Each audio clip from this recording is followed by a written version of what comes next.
Hello बच्चों, आप सब कैसे हो। मैं हूँ शैली शर्मा, आपकी टीचर और आपकी सबसे अच्छी दोस्त। क्या आप जानते हो आज हम कौन सी कहानी सुनेंगे? तो बच्चों, आज की कहानी का नाम है पाखंडी बिल्ला। बच्चों, क्या आप जानते हो कि खो का क्या मतलब होता है? खो को एक छोटी सी गुफा या गुप्त अड्डा भी कहा जाता है। इंग्लिश में इसे केव, डैन या लेयर भी कहा जाता है। तो बच्चों, जानते हो आज की कहानी में कौन कौन है? एक कौवा, एक गौरैया, एक खरगोश और एक पाखंडी बिल्ला।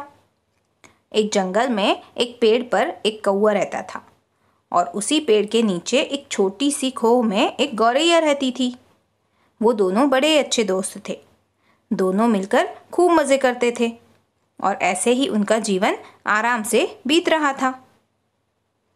परंतु एक दिन गौरैया के कुछ और दोस्त आ गए और वह कौवे को छोड़कर उनके साथ घूमने चली गई।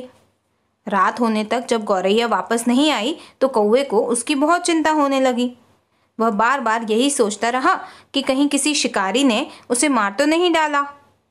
इसी प्रकार चिंता करते करते कई दिन बीत गए।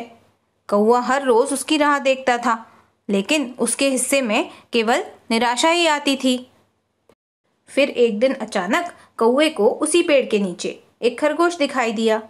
उसने देखा कि खरगोश वहीं पेड़ के नीचे बिल बनाकर रह रहा है। कौवे को गौरैया के जाने का बहुत दुख था, तो उसने सोचा कि चलो अब मैं इस खरगोश से ही दोस्ती कर लेता हूँ। कम से कम मेरा दुख तो दूर हो जाएगा। यही सोचकर कौवे ने खरगोश से दोस्ती कर ली और अब कौवा खरगोश को पाकर बहुत खुश हो गया। मगर कुछ दिनों बाद जानते हो बच्चों क्या हुआ? कि वह गौरैया वापस आ गई और उसे देखकर कौवा बहुत खुश हुआ। अब तो उसके पास दो दो अच्छे दोस्त थे। तभी गौरैया की नज़र खरगोश पर पड़ी, जो कि उसी के घर में रह रहा था। यह देखकर गौरैया को बिल्कुल भी अच्छा नहीं लगा। उसने कौवे से कहा कि ये जगह तो मेरी थी, तुमने कैसे मेरे रहने की जगह किसी और को दे दी? तो कौवा बोला कि जब तक कोई अपनी जगह पर रहता है तभी तक उसका उस जगह पर अधिकार होता है। अब तुम यहाँ नहीं थी तो खरगोश रहने लगा। तो अब गौरैया और खरगोश ने कहा कि चलो अपन किसी ज्ञानी के पास इस समस्या का समाधान करवाने चलते हैं। तो दोनों एक नदी के किनारे पहुंचे, जहां पर एक मोटा सा काला बिल्ला बैठा था। बिल्ले ने जब उन दोनों को, मतलब खरगोश और गौरैया को, अपनी ओर आता देखा तो वह 3 टांग पर खड़ा होकर सन्यासी बनने का नाटक करने लगा। वह पाखंडी बिल्ला उन्हें देखकर उपदेश देने लगा कि यह संसार तो माया जाल है, यह शरीर हमेशा नहीं रहने वाला, इसलिए धर्म का मार्ग ही अपनाना चाहिए। ये सब सुनकर खरगोश और गौरैया बड़े खुश हुए। उन्हें लगा कि ये बिल्ला तो बड़ा ज्ञानी है, ये हमारा न्याय जरूर करेगा। यही सोचकर वो दोनों बिल्ले के पास पहुंच गए। बिल्ले ने कहा कि आप मुझसे मत डरो, अब मैं पाप के सारे रास्ते छोड़ चुका हूँ। मैं बहुत बूढ़ा हूँ, मैं इतनी दूर से आपकी आवाज़ नहीं सुन सकता। तो जो कुछ कहना है मेरे पास आकर कहो, जिससे मैं न्याय कर सकूं।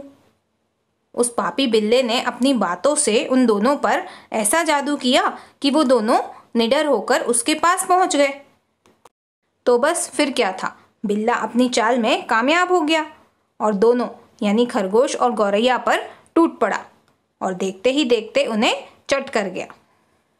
तो बच्चों, मोरल ऑफ द स्टोरी ये है कि हमें कभी भी किसी भी पाखंडी, मतलब झूठा नाटक करने वाले पर भरोसा नहीं करना चाहिए। हमें अपनी लड़ाई झगड़े खुद ही निपटा लेने चाहिए, वरना हमारी लड़ाई का फ़ायदा दूसरे लोग उठाते हैं। तो आपको ये कहानी कैसी लगी, आप मुझे कमेंट करके ज़रूर बताना और इस कहानी के बारे में अपने फ्रेंड्स को भी ज़रूर बताना। और हाँ, वीडियो को लाइक, शेयर और चैनल को सब्सक्राइब भी ज़रूर करना। Okay, bye bye, take care.